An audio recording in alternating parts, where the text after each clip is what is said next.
Eh bien, rebonjour et bienvenue sur cet espace dédié au site mécaniqueuniverselle.net.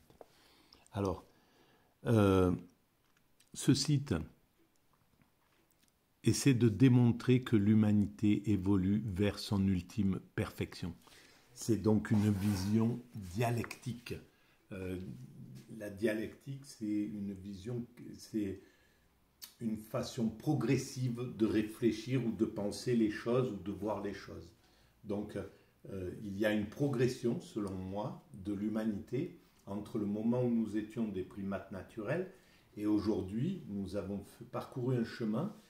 Et si on prolonge cette ligne d'évolution, on atteint, dans quelques siècles, l'état de perfection dont je parle. Cet état de perfection, c'est la paix universelle, donc le fait que les hommes ne soient plus des loups pour les hommes, que plus aucun homme ne soit un danger pour un autre homme, pour les autres humains, qu'il ne soit plus un danger pour la planète ni pour les autres espèces. Donc que nous ayons atteint une allure de croisière qui permettra d'être dans un système totalement écologique. Alors voilà, c'est pour ça que cette théorie parle d'un avenir assez lointain pour nous. Assez lointain, c'est une question de siècles encore à mon sens, quelques siècles. Mais on peut constater qu'on a fait la plus grande partie du chemin. Des centaines de milliers d'années sont derrière nous d'évolution, de progrès, de progression, de maîtrise de l'outil, de maîtrise du feu, de maîtrise du langage, de maîtrise de l'écriture, etc. On voit tout ce que nous avons réalisé pour arriver quasiment à un système pratiquement universel, puisque on a construit les structures pour fonctionner de façon universelle, l'ONU, l'UNESCO, l'OMS, l'OMC, l'Organisation mondiale du commerce, du travail, des transports, du tourisme, etc., etc. Donc les structures sont déjà quelque part posées, au moins leur squelette. Évidemment, elles n'ont pas encore atteint leur plénitude. On est au début de cette universalisation. Le chemin de l'humanité, l'évolution de l'humanité est beaucoup plus longue que l'évolution d'un individu.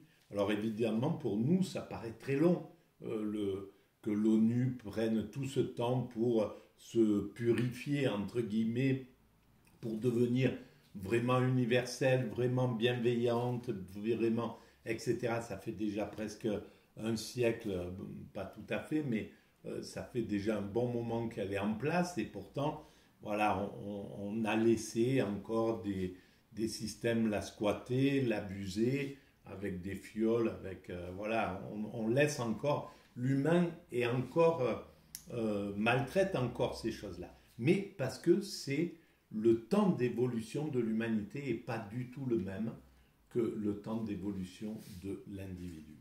Voilà. Alors, pour avancer dans cette théorie, elle est réalisée. Si vous allez sur le site, j'ai déjà tout écrit. Il y a déjà 23 ans qu'elle est sur Internet, à l'adresse mécaniqueuniverselle.net. Mais sur l'espace YouTube, j'utilise des bouquins comme par exemple celui-ci, là, de Georges Gurvitch, Dialectique et sociologie. Et pour préciser, je les prends comme alibi en fait.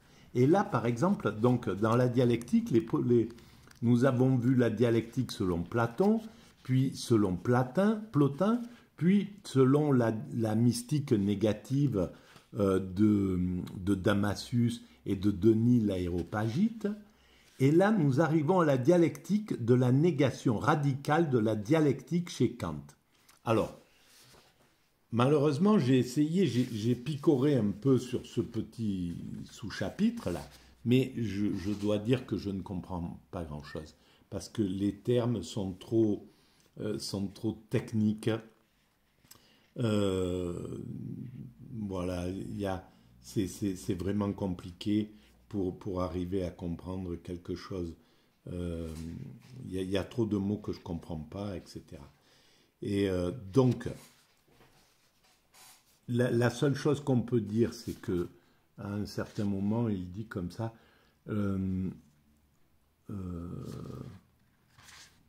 que... Alors, où est-ce que c'est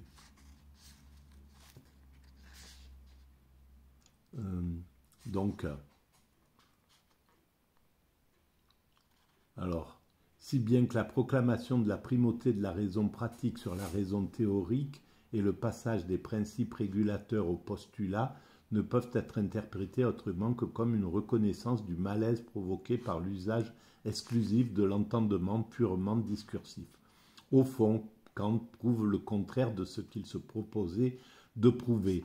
Il voulait démontrer que la méthode dialectique était la source de toutes les erreurs en philosophie. Mais il démontre en fait qu'on ne peut malgré tout se passer de la dialectique, car sans elle, les erreurs commises deviennent encore plus lourdes et le dogmatisme plus épais. Il est donc justifié de parler, comme nous l'avons fait, d'une dialectique chez Kant. Voilà, donc il y a une dialectique chez Kant, c'est ce qu'on peut retenir. De toute manière, puisqu'il l'a mis dans son histoire de la dialectique, c'est le cas. Mais alors moi, je vais utiliser autre chose pour démontrer qu'il y a une dialectique chez Kant. En fait, la dialectique, c'est la possibilité de voir que l'humanité progresse, que l'humanité évolue, que l'humanité a un sens et qu'on n'est pas dans un système stationnaire, etc. Et donc, qu'il y a une sorte de finalité. Eh bien, c'est en prenant le projet de paix perpétuelle qu'il propose Kant. Et ça, eh ben, ça veut tout dire. Ça veut dire qu'en fait, s'il propose à l'humanité un projet pour aller vers la paix perpétuelle, c'est qu'il veut sortir des lois de la nature qui nous organisent depuis que nous étions des primates naturels. Et évidemment, Kant n'avait pas accès encore, puisqu'il n'était pas encore arrivé, aux idées de Darwin sur l'évolution. Mais pourtant, il y avait une compréhension selon laquelle nous venions de la nature, au fond, que nous étions, qu'on obéissait encore à des pulsions de la nature et qu'on pouvait s'en extraire. Voilà. Alors le projet de paix perpétuelle, c'est un projet qui est, au fond, dialectique.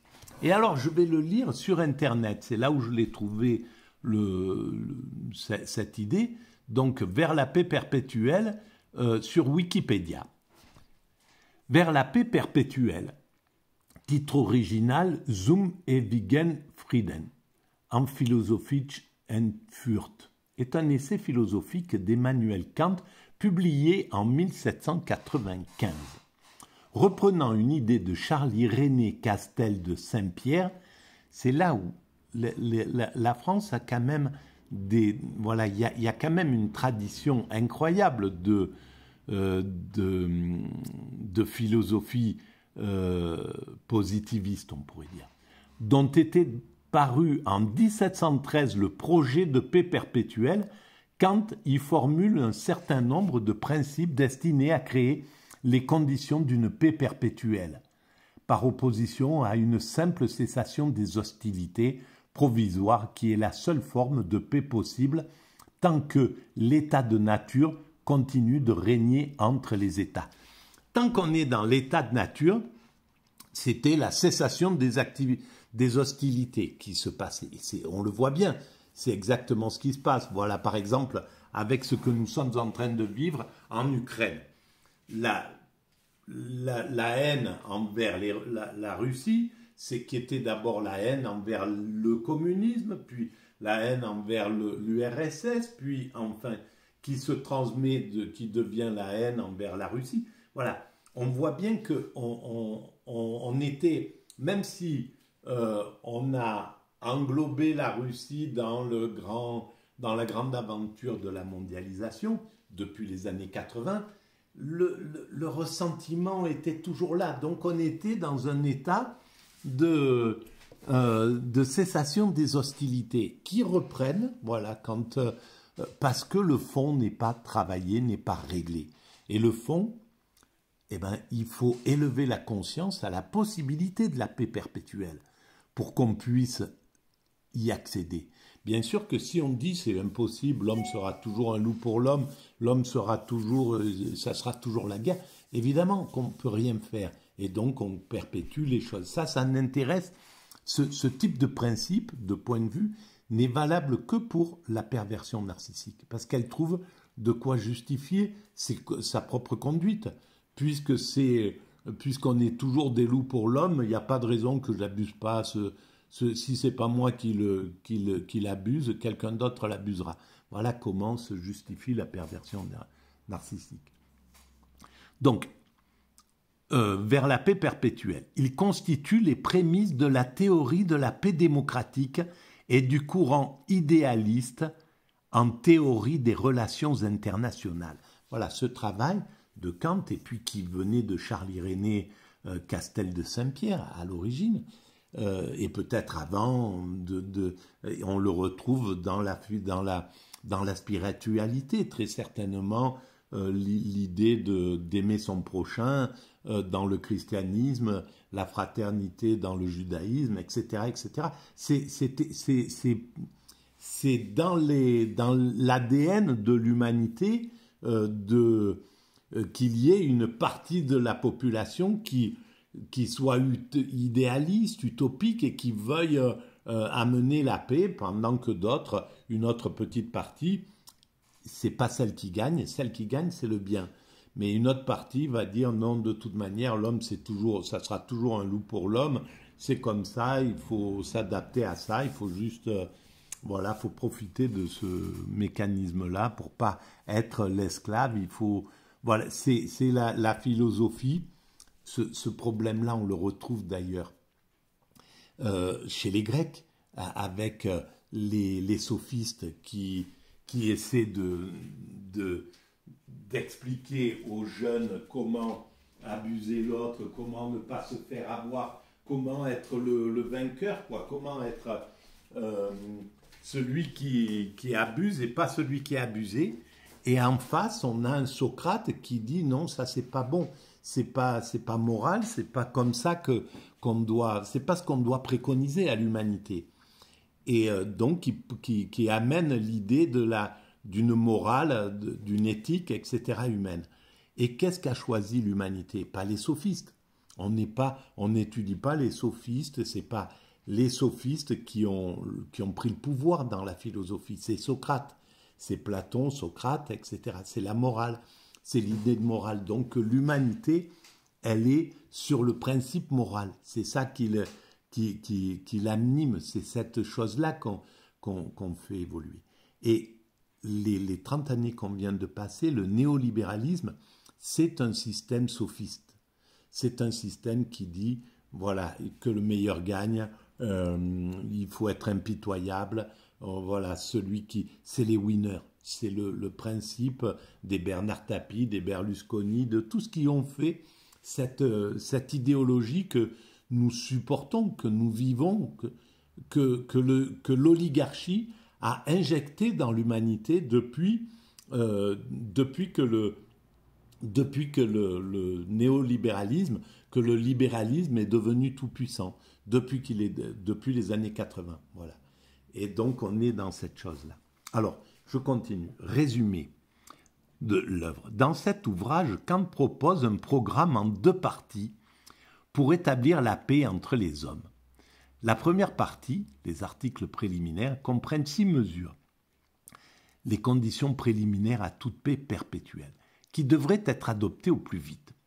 1. Aucun traité de paix ne doit valoir comme tel si on l'a conclu en se réservant tacitement matière à guerre future. Voilà. Et bien c'est là où on voit à quel point le philosophe est intelligent, le philosophe est avant-gardiste, le philosophe est futuriste, et l'humanité ne choisit pas dans ces philosophes, s'il choisit Kant plutôt que... il y avait peut-être des centaines et des milliers de philosophes à l'époque de Kant. Mais c'est Kant qui émerge, parce que Kant, voilà, il y a quelque chose qui est au-delà. C'est Hegel qui va émerger plus tard. C'est Proudhon qu'on va choisir ou Marx qu'on va penser plutôt que des théories inverses. C'est Spinoza qu'on va choisir plutôt que, etc., etc. L'humanité ne se trompe pas dans ces choses-là. Et là, c'est évidemment que c'est ça. Si ça sert à rien de conclure un traité de paix si on laisse à l'intérieur de cette... C'est pour ça qu'il y a des paix qui ne se sont pas réalisées dans certaines choses. Les gens ont préféré, les deux belligérants ont préféré, ou l'un ou l'autre, ne pas signer le traité de paix parce qu'il était injuste et qu'il allait continuer. C'était une erreur d'ailleurs dans certains cas, parce que il vaut mieux signer un traité de paix, même s'il est injuste, et puis réclamer, le faire évoluer jusqu'à ce qu'il atteigne sa justice. Mais c'est déjà un bon début. Et on le voit dans l'histoire, si on ne fait pas ça, ben on recule. Au contraire, on n'a pas d'acquis en réalité. Alors le 2, nul État indépendant ne pourra être acquis par un autre État par échange, héritage, achat ou donation. Voilà, on ne peut pas acheter un autre État, et ça a pourtant été réalisé, ces choses-là. Ça n'a pas été des États, ça a été des parties qui ont été rachetés. Par exemple, l'Alaska a été acheté par les Américains aux Russes à un certain moment, etc. Voilà. Donc, on a des cas de figure comme ça et sur lesquels l'humanité s'appuie toujours. Par exemple, là, les Russes utilisent les malversations des Occidentaux en ex-Yougoslavie pour dire, ben, nous, on fait pareil. Ils vont peut-être... Voilà, si les Russes, par exemple, utilisent la bombe atomique, là, dans un acte de folie, eh ben, ils peuvent s'appuyer en disant « Mais vous avez fait exactement pareil avec à Hiroshima et à Nagasaki contre des populations, alors que vous aviez la possibilité déjà, par exemple, d'avertir le Japon en disant « On va bombarder ces deux villes, vous faites sortir tous les êtres humains, qu'il n'y ait plus personne dans ces villes-là, et on va raser, on va vous montrer ce qu'on est capable de faire, mais sans tuer personne. » Ça, c'était peut-être bienveillant, à la limite. C'était quelque chose, c'était... Voilà, ça, sur un principe comme ça, aujourd'hui, les Russes ne pourraient pas dire, eh ben, on va faire comme les Américains. Voilà pourquoi les mauvais comportements des dominants sont un problème en réalité. Parce que, voilà, les Américains, en abusant l'ONU pour s'attaquer à l'Irak, parce qu'ils étaient tout puissants, ils croyaient que ce comportement-là allait être oublié, mais il n'est pas oublié. On n'oublie rien. Et le comportement de l'Occident, de la France avec l'Afrique, n'est pas oublié. Il est sorti là. Ils le pointent du doigt. Ils disent voilà, voyez ce que vous avez fait. Voilà ce qui s'est passé. Et donc, etc. Donc, le mauvais comportement est un problème dans la chose. Donc, le comportement éthique est la meilleure solution pour n'importe quel État, n'importe quel gouvernement vers autrui. N'importe quel gouvernement dominant, un système dominant doit se comporter de la meilleure façon s'il ne veut pas recevoir le boomerang de l'autre côté. Voilà. Alors, 3. Les armes permanentes doivent être supprimées avec le temps. Alors là, je vais arrêter parce que je vais faire 2 vidéos en fait sur cette vidéo. Donc, je reprends dans la prochaine vidéo. Si vous pensez que ces vidéos ont un intérêt quelconque pour l'ensemble, eh ben vous pouvez mettre des pouces, vous pouvez vous abonner, vous pouvez également écrire des commentaires, j'y réponds systématiquement, et en parler autour de vous. À tout de suite, merci.